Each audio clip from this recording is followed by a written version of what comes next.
Merci, Monsieur le Président. Je partage l'avis de ma collègue Faucillon, Elsa Faucillon.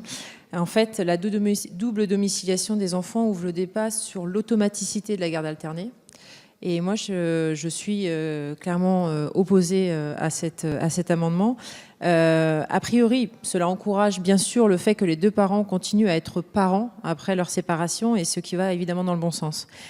Seulement dans les faits, cela est beaucoup plus complexe. Devons-nous rappeler que si la résidence des enfants est majoritairement fixée chez les mères, c'est d'abord parce que seulement 18% des pères la demandent, demande qui est acceptée dans 90% des cas. Donc quand les pères le demandent, c'est accepté. Qu'en est-il du partage des allocations ?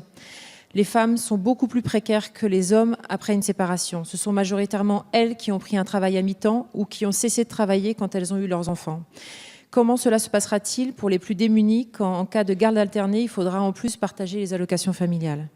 Qu'en est-il également lorsque l'un des deux parents est victime de violences conjugales ? Je vous rappelle qu'une femme meurt tous les 3 jours sous les coups de son compagnon ou de son ex-compagnon. Nous ne pouvons pas prendre ce risque alors que nous savons que beaucoup de femmes ne portent pas plainte. Votre amendement prend-il en compte ces situations où les enfants se retrouvent au cœur de ces violences ? Ils doivent être notre priorité et protégés. Que savons-nous du développement et du bien-être des enfants en situation de garde alternée ? Certaines études prouvent pourtant que la garde alternée peut être néfaste au bien-être de l'enfant, surtout pour les plus jeunes. Le problème n'est pas en soi la double domiciliation. Pourquoi pas si tout se passe bien ? Le problème, c'est que cet amendement la rend systématique. Rien sur les inégalités femmes-hommes, rien sur les violences conjugales, rien sur le bien-être des enfants.